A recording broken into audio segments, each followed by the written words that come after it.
Hey everyone, it's Megan here from Meghan Makes Do, and today I'm going to show you how to crochet the Devereaux Vest using the brand new Shaggy Chic yarn from Lion Brand. So to start our Devereaux Vest, we're going to be using color A, which is our Shaggy Chic from Lion Brand. This is a jumbo sized 7 yarn, and we're going to be needing anywhere from 3 to 6 skeins of this yarn, and you'll need an extra large hook.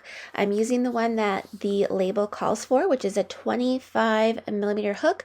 I was able to find this large plastic one from Susan Bates at my local Joann's, and I'll also put a link to it in the description below. I also recommend making sure that you are using a row counter like this to help you keep track of your rows. Since this yarn is so fuzzy and furry, it's really hard to see each individual row.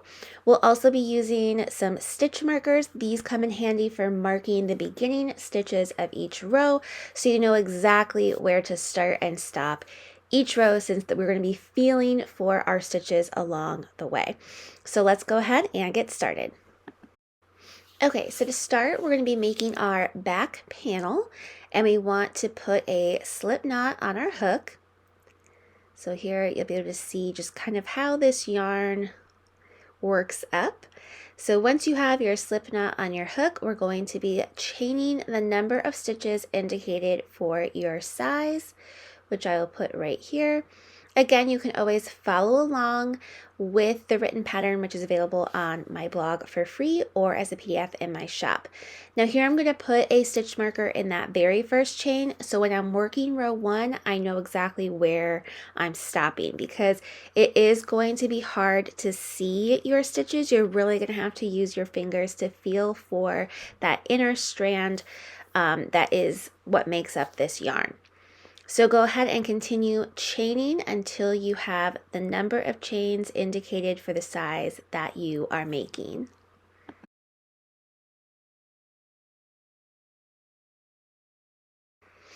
Okay, so we're getting to the end of the chains that we need to make. So in the second chain from the hook, we're going to start row 2. So second chain from the hook, we're going to make a single crochet. And then we want to stop here and put a stitch marker into those 2 strands of our first stitch so that we know exactly where we're ending our next row after this.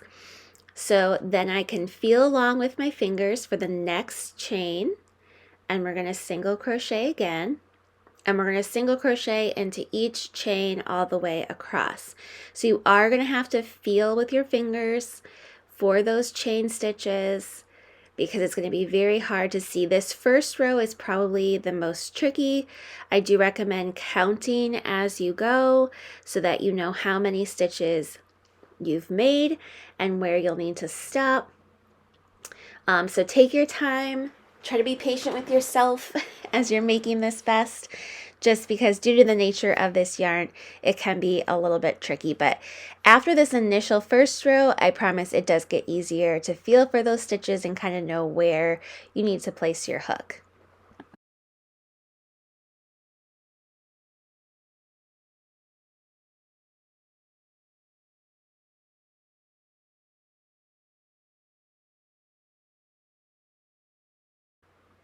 Okay, so we're getting down to our last few stitches here. And once we hit that beginning stitch marker, we know we've gotten that last chain, and we'll be ready to continue on to our next row.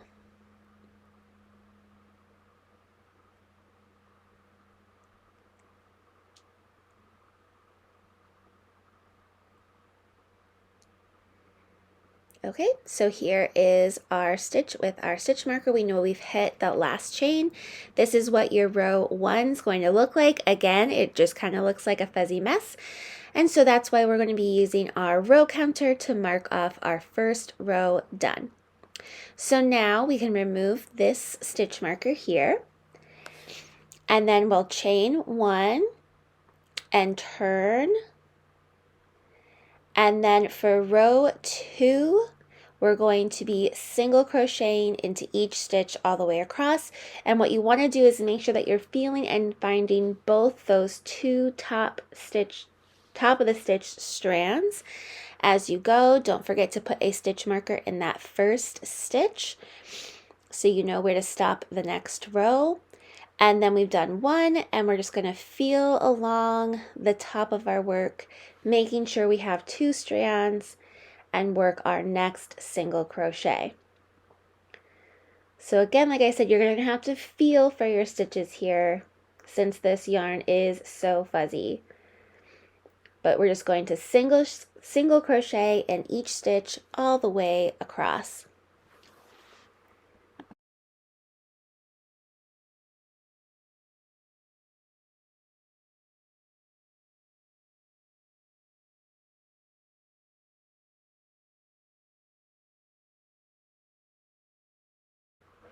Okay, so here we are. We've gotten to our stitch marker. So we know we're on our last stitch of the row. We can take out our marker and then finish our last single crochet. And then for rows 2 through 12, we're just going to repeat row 2, and we're going to again mark off our row on our row counter. And now we can chain 1 and turn and just repeat that row until we have a total of 12 rows for the bottom section of our back panel. And then after that, I'll meet you back here and we'll do some armhole shaping. Okay, so we've gotten the bottom section of our back panel done. We've done 12 rows. Now we're going to be slip stitching over either 1, 2, or 3 stitches and then working some decreases and then working the rest of the back panel kind of just straight up after the armhole shaping. So let me get my hook back into my working stitch. For row 13, we'll have chained 1 and turned. So let me make sure that I did my chain 1. And then into this first stitch here. So again, we're either going to slip stitch 1, 2, or 3 stitches. I'm making the size 2X, so I am going to slip stitch over 2 stitches. So here's my first slip stitch. There's 1. Feel for my next stitch, and I'm going to slip stitch 2. There we go. Okay, so now after you've worked your initial slip stitches, depending on what size you're making, you're going to work a single crochet 2 together over the next 2 stitches. So as you see, you insert your hook in the first stitch, drop a loop, insert your hook in the next stitch, drop a loop, yarn over, and draw through all 3 stitches. Now that stitch is the first stitch of this row, so we're going to stick our stitch marker on that stitch right there. So we have slip stitches and then a decrease, and then we're going to single crochet across for the total number of stitches indicated for your size. So make sure that you are following along with the size that you are making. I like to highlight the size, all the numbers associated with my size before I start working on my pattern. This is a good thing if you want to print out the PDF version, which you can find in my shop. That will definitely help. But we're going to single crochet across for the number of stitches indicated for your size.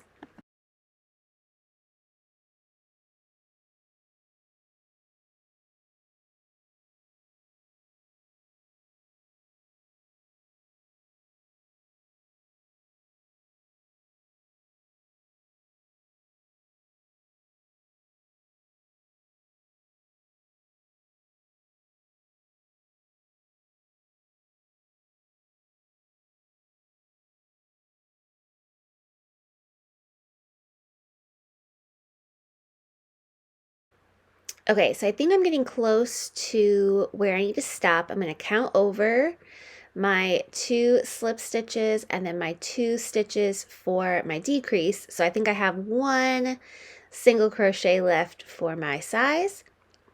And now in the next 2 stitches, I'm going to work a single crochet 2 together.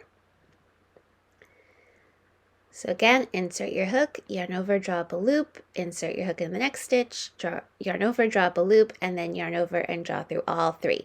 So I will have 2 stitches unworked, which is the same as the other side where we started, where we had slip stitched over 2 stitches. So I'm going to take out that stitch marker, and that's the end of our decrease row for our armholes, row 13. So now for row 14, I'm going to chain 1 and turn my work.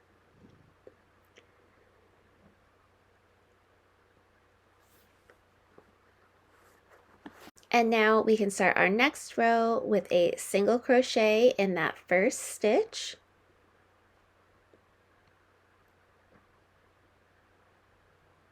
And then again, we want to make sure that we're putting our stitch marker in the top of that first stitch we made. And then we're going to single crochet into each stitch all the way across. And then we want to repeat this row for the total number of times indicated for your size. So you'll either be working a total of 16 rows for the entire back panel of the vest up to 19 rows. So you'll work rows 14 through 16 through 17 through 18 through 19 depending on what size you're making. Just the same, it's just a single crochet in each stitch all the way across, and just make sure that you're continuing to keep track of the number of rows that you've made with your row counter, and again using those stitch markers to keep track of the first stitch of every row that you've made. So then once you get to the last row repeat, which I'm at right now, this is my row 18.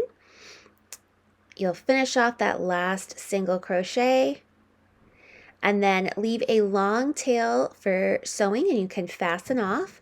But here you will see that that top section of our back panel, we have our nice armhole space right here. So I'm going to cut off a long tail and then fasten that off. And I will use that tail later on for seaming my shoulder seams together. So now that our back panel is done, I can lay it out and kind of show you a bigger view so you can kind of see the basic shape of what it's going to look like. Okay, so here's our back panel. We have our armhole shaping right here. This is the top, this is the bottom. So we've got our basic outline of our back panel, and then we're going to work on the front panels, which are just basically going to be half of what you see here, except we're going to do a little bit of neckline shaping on the front of our panels. So let's go ahead and get started on our front panels. Okay, so to work our front panels, there's just one set of instructions and you make them exactly the same. Since the Shaggy Chic yarn makes like a reversible fabric and it's so fuzzy, we don't need to have 2 separate instructions. You just make one panel and it works for both. It's going to look exactly the same no matter what side you have facing up. So go ahead and you're going to put a slip knot on your hook and then chain the number of stitches indicated for your size, making sure you put a stitch marker into that first chain stitch, just as we did for the back panel. So you're basically going to be making like half of the back panel as your front panel, but we're going to do a little bit of extra shaping in the front. So I'm going to go ahead and chain the number of stitches for the size I'm making, which is the 2X, but make sure you're following along and making the right number of chains for your size.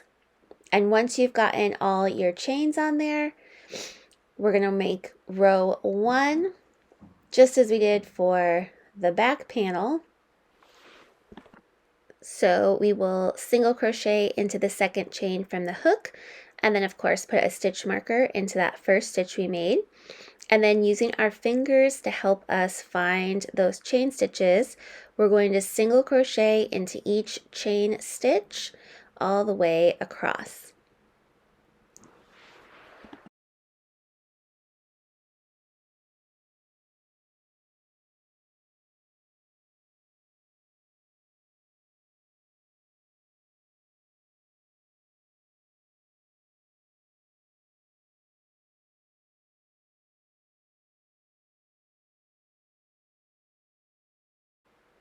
Okay, so I'm getting to that last stitch where my stitch marker is. I can take that out and work my last single crochet of row 1.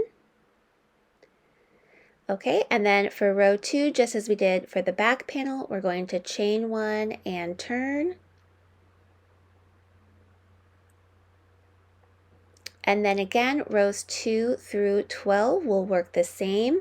We're going to single crochet into each stitch all the way across, making sure to always put a stitch marker into that first stitch we make to keep track of our rows. And again, you can always be using the row counter that you have as well, but just as we did the back panel, we worked that first bottom section of 12 rows, we're going to do the same for the front panels. So go ahead and work up your first 12 rows for your first front panel, and then I'll meet you back here and show you how we're going to do the armhole and neckline shaping. Okay, so we've gotten our first 12 rows done on our front panel, our first front panel. And now we're going to do the armhole shaping, same as we did for our back panel, but we're also going to be adding some neckline shaping on the inside part of our front panel. So again, we're going to start row 13 with a chain 1, and then we're going to slip stitch either 1, 2, or 3 stitches over depending on what size you're making. So again, since I slip stitched 2 for my back panels, I'm going to slip stitch 2 for my front panels as well. And then we're going to work a single crochet 2 together over the next 2 stitches. This way our armholes will be exactly the same, they'll line up perfectly. And in that stitch, I'm going to place my stitch marker to indicate the beginning of my row. And this is the last stitch that we'll work into for our next row.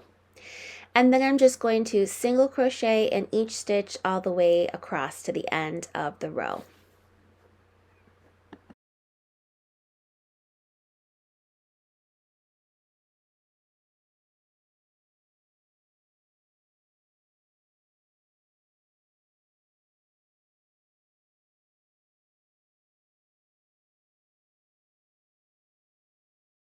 Okay, so we've reached the last stitch of our row. We can take our stitch marker out. And that is the end of row 13. Oh my goodness. Okay, so I've run out of yarn here. I'm going to attach another skein. So I'm going to show you how I do it. You are more than welcome to choose whatever method you prefer for attaching yarn, but I feel like with this Shaggy Chic yarn, this is one of those yarns that we can kind of cheat a little bit with. So I'm just going to grab my new skein of yarn and I'm going to tie a knot and attach these 2 skeins together. Because the yarn is so fuzzy and because we have that inner cord, it actually provides a really secure knot, and then you can't really see it if your ends are pretty short. So I just put the 2 ends together, wrap them around my fingers, and make one of those just like simple knots. And I tug really, really hard, and you'll see here, like, it's very secure. It's not going to go anywhere. I'm tugging very hard on this, and it's not budging. And the end just kind of blends into the rest of the vest as I work. So that's how I've put mine together. But if you prefer to weave in those ends and leave a longer tail at the beginning and end of adding a skein of yarn, go ahead and do that. It's whatever preference you prefer. Okay, so moving on, we've done our armhole shaping, and now we're going to start doing some neckline shaping along this front edge. So I'm going to chain 1 and turn, and for row 14, we are going to start with a decrease, and we're going to decrease just along this edge for 2 or 3 decrease rows. So we're going to single crochet 2 together,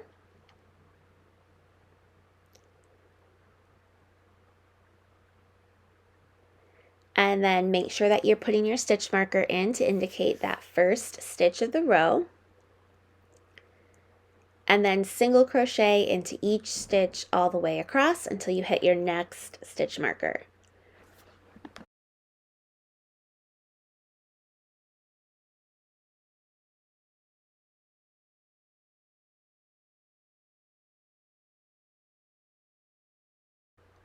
Okay, so we've hit our stitch marker, and that's the last stitch of this row. So we can take out our stitch marker, and then for row 15, we're going to chain 1 and turn. And we're going to kind of just keep continuing to decrease along that front edge. So for row 15, we are going to single crochet into each stitch across until we have 2 stitches remaining. And for most of these, we're just going to have a handful of stitches for this front panel section. And like I said, you're either going to, this will either be your last decrease row or you'll do one more decrease row depending on the size that you're making. So single crochet across until you have 2 stitches remaining.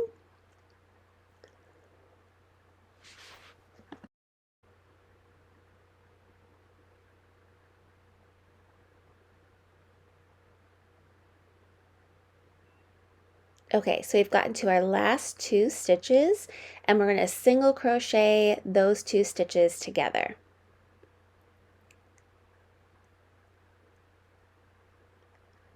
And what this is going to do is give us a slight V-neck shaping and allow us to have enough stitches on the neckline to make it around our necks. Okay, so I can take my stitch marker out. And then for rows 16, if you are making the extra small, you're just going to work one row, one more row, which will just be a regular single crochet row. If you're making a small 2x, 3x, 4x, again, you're just going to be working straight rows. For the total number of rows indicated for your size, you want to make sure you have the same number of rows for your front panels as you did for your back panel.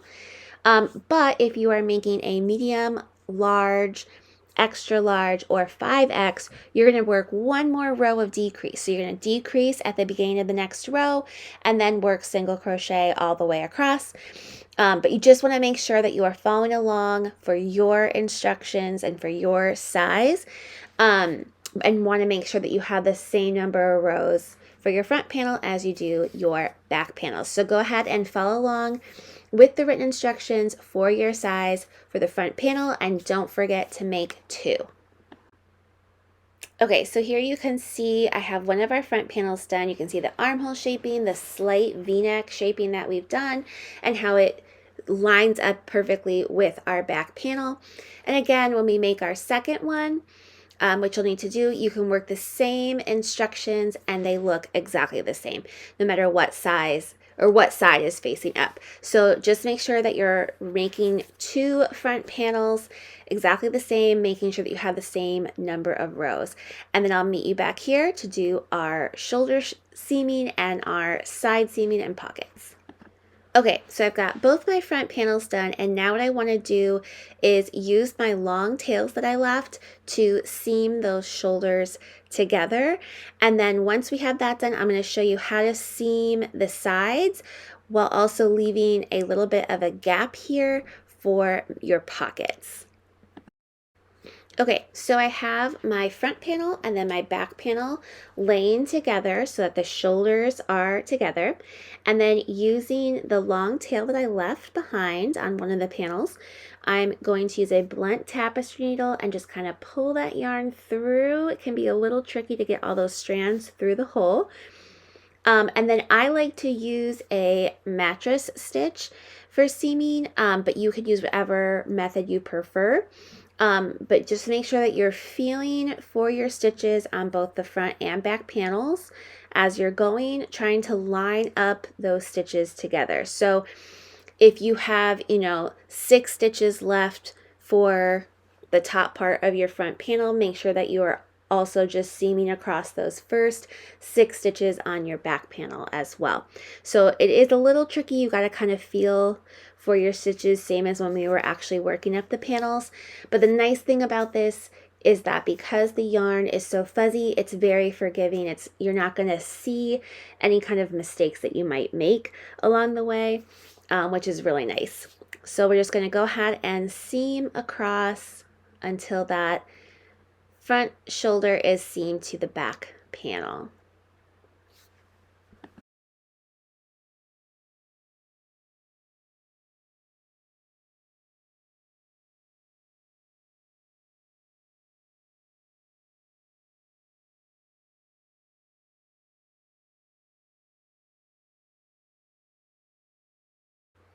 Okay, so once you have your front panel seamed on, you'll see we'll have a couple stitches left in the middle for your neckline, but you'll want to go ahead and sew on the next front panel to the other side, making sure that you leave that little space for the neckline. Okay, so now we are going to seam the sides of our vest. So here you can see there's my shoulder and I've got my armhole right here. And now I've gotten to my sides. So I want to kind of pin those together with a stitch marker just so I know that those top sections are together and that the bottom area is together too. If you want to use lots of stitch markers or pins or clips or whatever to hold that in place, you are more than welcome to. And then you just want to make sure that you are seaming the sides together while still leaving a gap for your pocket. So I'm going to get my tape measure out, and it's going to not be 100% exact just because this is very fuzzy yarn. We're not going to get exact stitch counts or row counts here. But I want to measure down about 6.5 inches from the armhole down and put a stitch marker there.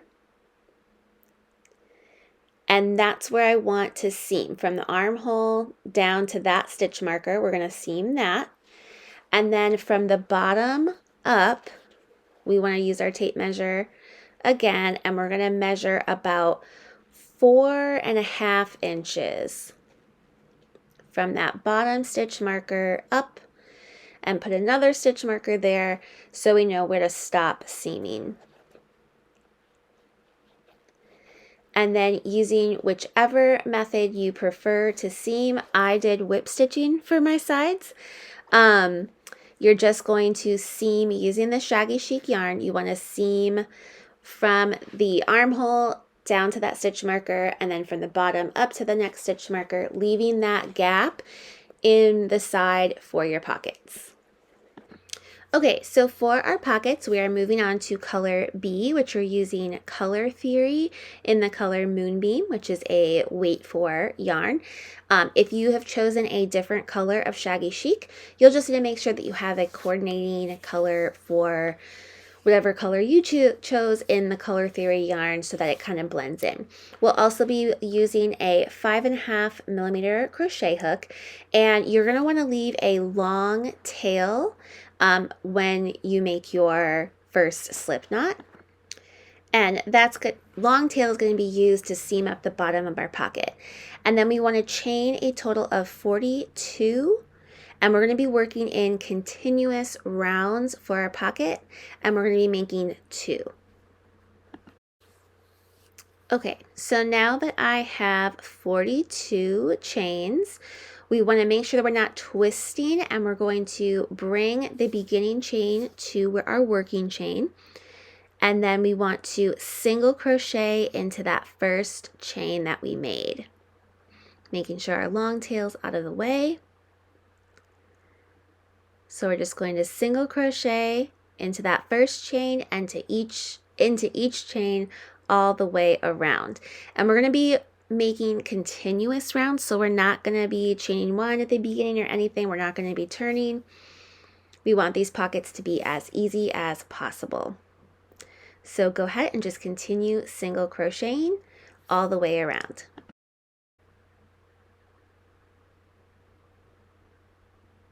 Okay, so we've made it back around, and we're going to just continue to single crochet into each stitch all the way around.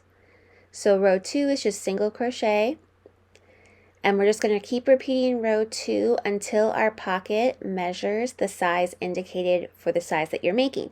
So you'll either be making a pocket that's 5.5, 6, 6.5, 7, or 7.5 inches long.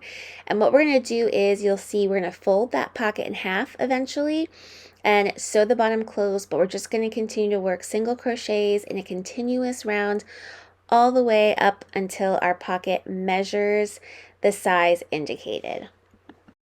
Okay, so here I have finished my pocket, and we're going to go ahead and measure to make sure that it's the right length. So I'm going to grab my tape measure, and my pocket needs to be 7 inches, and it is just about 7 inches long. So I'm going to stop here. And again, your pocket size might be a little bit shorter, just depending on the size you're making, because you don't want your pocket to hang out past your front panel. So those smaller sizes are going to have a slightly shorter pocket. And then we're going to use that long tail that we left behind to seam the bottom of our pocket together. So you want to make sure that it's kind of lined up so that where that tail is going to be the corner of your pocket. And then I'm just going to whip stitch my pocket, or not whip stitch, I'm going to mattress stitch my pocket together, but you could whip stitch your pocket together. It's whichever seaming method you prefer, but I like the look of it, and I'm just going to zigzag back and forth across, working from the inside of the seam out until my entire pocket is closed. So just make sure that no matter what seaming method you are using, that you're securely closing up the bottom of your pocket.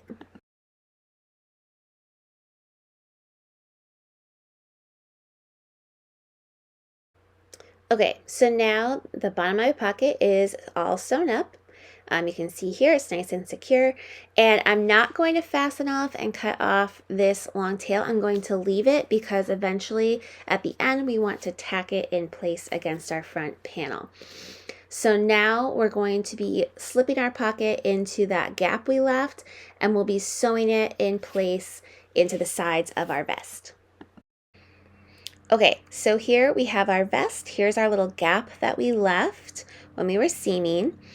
And so I've got my bottom edge seamed here, and then from my armhole down I've seamed as well, and I've left those tails on just in case I need to adjust my seam at all once I get my pocket in place. So we're going to slide the pocket in with the closed end going inside and that open edge right in line with our side seam. And then I just want to use some stitch markers to kind of clip it in to the side, making sure I've got it kind of lined up the best I can. I'm going to put my long tail, tuck that in there. We're going to use that later to tack down our pocket. And then our long tail that we left after we finished crocheting, I'm going to go ahead and fasten that off. I had a stitch marker holding that stitch just in case I need to add a couple more rounds. And now I can get my tapestry needle and start sewing that pocket into the side seams, which this honestly is the trickiest part of the whole pattern. But I'm going to be using the Color Theory yarn to secure it to the vest. And it's really great because you're not going to see those stitches because of the nature of the shaggy chic. It's just going to cover up any lines of that yarn that you might see. So go ahead and pin your pocket into the side seam. So you'll put one half of your pocket will be clipped to one side, the back panel, and then the other half of your pocket will be clipped to the front panel. And that way you have that little pocket opening. But it's going to be kind of like an invisible pocket here. So I'm just going to tighten up this seam here. I'm going to do one more whip stitch there, just because it's a little bit loose. So if you're finding that your pocket is maybe smaller than the gap or larger than the gap that you left behind, you can definitely make adjustments to this so that you're getting a nice proper fit for your pocket. So just going to kind of whip stitch once or twice here just to get it a little bit more snug and secure. Okay, there we go. Looking good. Fluff that up a little bit. Make sure my tail is all the way pulled through. And now I'm ready to sew in my pocket. Okay, so let me grab my tapestry needle and get my Color Theory tail threaded through the eye. And then hopefully you can see what I'm doing here. It's going to be a little tricky. I know it's light colored yarn, which is always a little bit harder to see.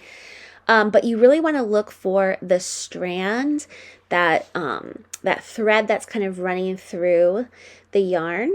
and make sure that you're catching a strand with every whip stitch that you make. So we're going to be going through each stitch on the pocket, making sure we're attaching it to a strand of the Shaggy Chic yarn along that side seam. Okay, so I'm just going to speed this up a little bit so we can get kind of more around our pocket, and you'll notice I'm kind of adjusting my Shaggy Chic yarn as I go, making sure that when I'm pulling that color theory yarn that I'm getting as much of that Shaggy Chic, the fur part, kind of pulled out of there, so I'm not like, you know, clamping that down with my stitches. I'm just making sure it's still nice and fluffy so you're not going to see those pocket stitches. But I'm just going all the way around the entire pocket, going through the top of each pocket stitch and through the strands of the Shaggy Chic. So you're just kind of sewing around in a big loop. And then you can just remove your stitch markers as you go as well. And again, you just want to make sure that you're grabbing those strands of the Shaggy Chic as you go, and you're not just sewing it to the furry parts. But you can see that we have this nice opening, and it's kind of, the pocket's kind of disappearing into the side seam, which is exactly what we want. We want it kind of to be an invisible pocket.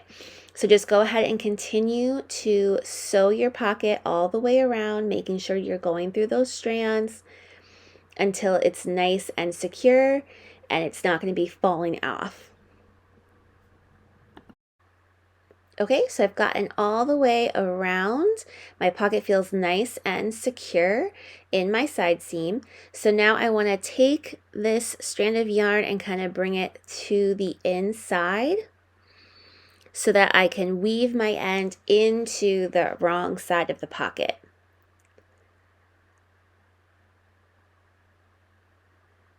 Because we don't want any of that end hanging out where people can see it. So now I can just weave in this end into the wrong side of my pocket, and then I'll show you how we're going to tack down the corners. And we can also weave in any remaining ends of that Shaggy Chic onto the inside part of our vest as well. Okay, so now that my pocket is all sewn in and woven in the ends, I want to lay my pocket down onto the wrong side of the front panel of the vest. So make sure it's like laying nice and flat. And we're going to use this long tail end at the bottom of our pocket to tack it into place. So I'm just going to find the closest strand of the Shaggy Chic yarn and just tie a knot to that strand so that my pocket isn't flopping around or hanging down, especially if we have things inside of our pocket. We don't want the weight of that to kind of show through the bottom part of our hem. So I'm just going to thread it through one of those strands and make a little knot here to secure it into place. And I'm going to do that in both corners of my pocket.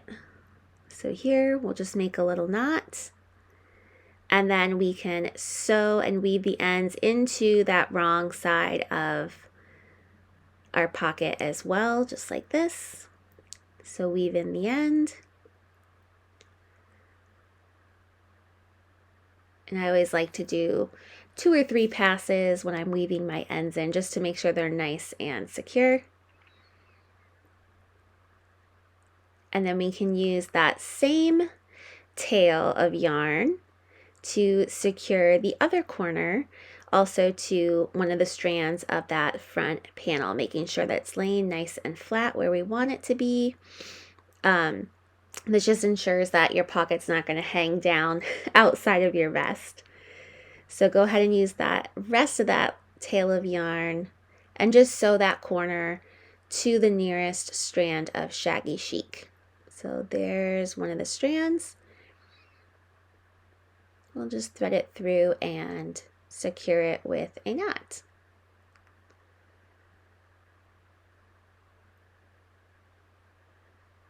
And then all you'll need to do after this is make your second pocket, repeat these steps again with the other side, and you'll be all set to wear your new Devereaux vest.